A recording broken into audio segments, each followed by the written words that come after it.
Paz e luz, que a paz de Deus te abençoe. Que o Senhor Jesus te ilumine.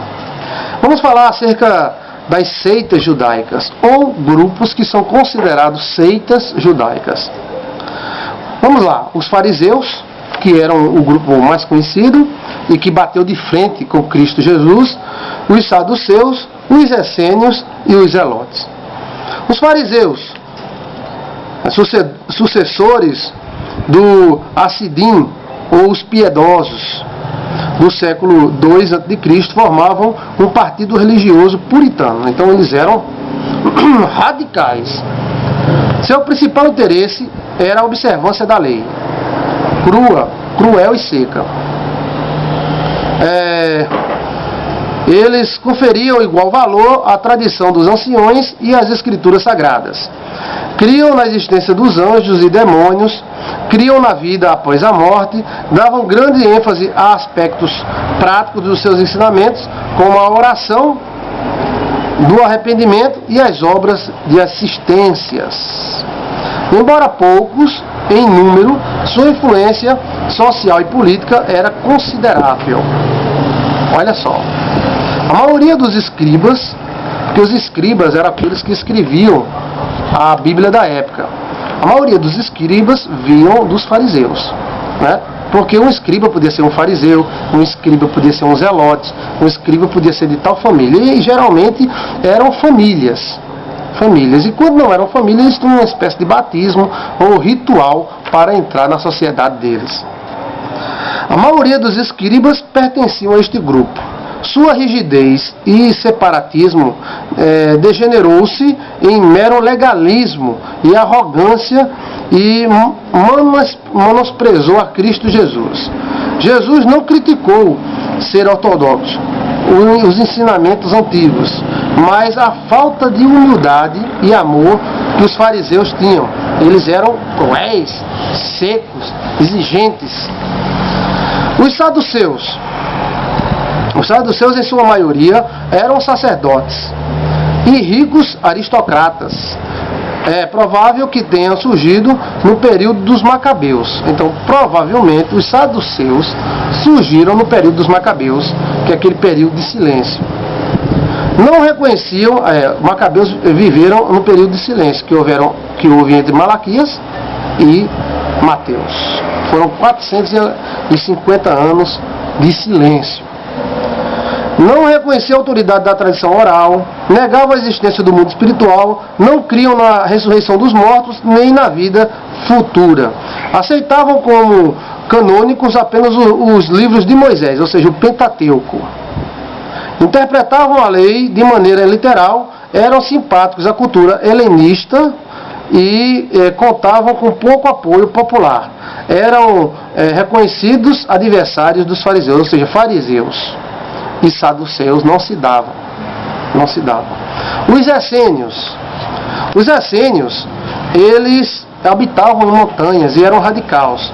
Era uma seita monástica e ascética que viviam no deserto da Judéia, às margens do Mar Morto. Então, os essênios viviam à margem do Mar Morto.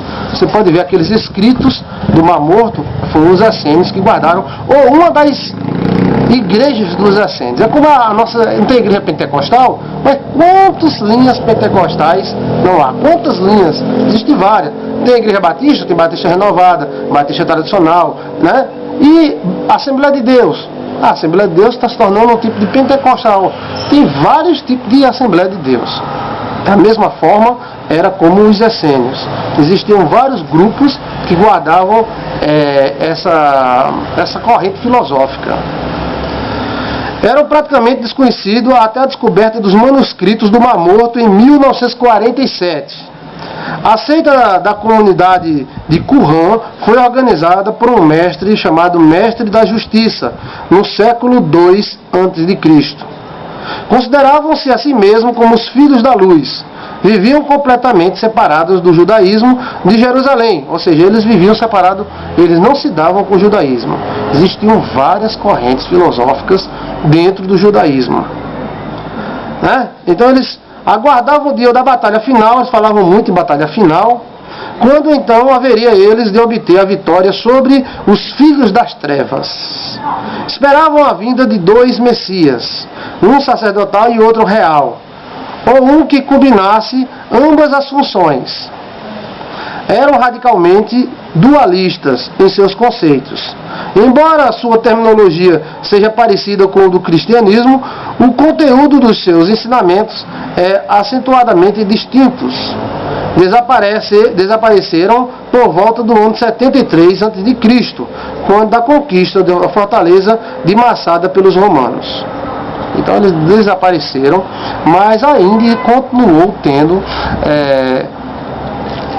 grupos considerados essênios. Inclusive João Batista era considerado essênio pelo comportamento dele, ou um tipo que seguia mais ou menos a filosofia dos essênios.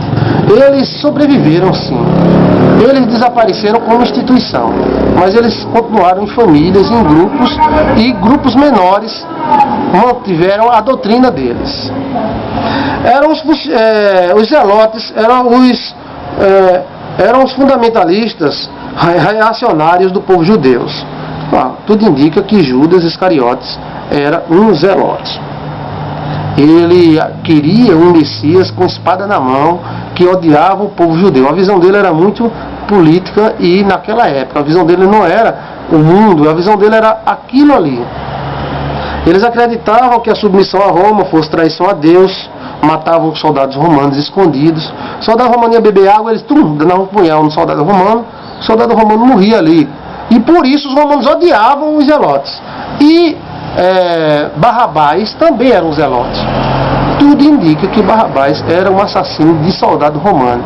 Como é que eles assassinavam? Existiam as fontes de água, o soldado ia beber sozinho, o zelote olhava para o lado, não via ninguém, ou tinha muita gente, ele chegava, enfiava um punhal e saía. E tudo indica que Barrabás era um zelote. Pelo menos um dos apóstolos, Simão, havia sido zelote. Há desconfiança que Judas Iscariotes era um zelote. Foram eles que provocaram a rebelião que culminou na destruição de Jerusalém no ano 70 depois de Cristo. Eles eram o terror dos soldados romanos, que matavam as suas ordens, os seus soldados, devagarzinho. Eles atacavam, tinham 3 soldados, então 10 zelotes atacavam e matavam. Eles tinham essa política, e foram eles que provocaram a destruição de Jerusalém no ano 70 depois de Cristo pelo imperador Tito. O imperador Tito estava por aqui com os zelotes, e por isso veio e destruiu todo mundo. Bem, meus amigos, eram esses grupos considerados, porque eu não digo seitas, considerados seitas, porque esses grupos não eram um grupo assim de 10, 15 pessoas, não. Esses grupos eram grupos enormes, tinham centenas de pessoas, e moravam ali, outro acolá, um no Rio de Janeiro, outro em São Paulo, ou seja, eram longe distâncias. Não chegava a tanto, né? Estou exagerando um pouquinho, mas chegava a 200 quilômetros, 150 quilômetros, um do outro. Esses grupos eram basicamente familiares, e eles tinham as suas crenças e tradições. E existiam diversos outros grupos religiosos dentro da nação dos judeus. Na verdade, muitos líderes da religião hebraica, eles fundaram suas próprias religiões. É como hoje. Existe uma igreja evangélica só? Não. Existem centenas de correntes filosóficas dentro da igreja evangélica. Existe uma igreja católica só? Não. Existem centenas de correntes filosóficas dentro da igreja católica. Existem vários franciscanos, os carmelitas, os jesuítas, os beneditinos. Os beneditinos estudam muito, os franciscanos não gostam de estudar. E esses grupos são diferentes demais. Inclusive na história da Igreja Católica, houveram muitas guerras, houve muitas batalhas entre esses grupos que não se davam. Em Israel, naquela época, era do mesmo jeito, se não fosse pior. Porque diz o ditado, junte 2 judeus e terás 3 opiniões. Então eles são muito divididos. Não pense que era todo mundo a mesma religião, não. Existia uma religião dominante. Por exemplo, Quem domina hoje nas igrejas pentecostais? A Assembleia de Deus domina hoje nas igrejas pentecostais. Quem domina hoje entre a cristandade? A Igreja Católica, a maioria que segue a essa denominação. Então, na época, era a mesma coisa. Entendeu?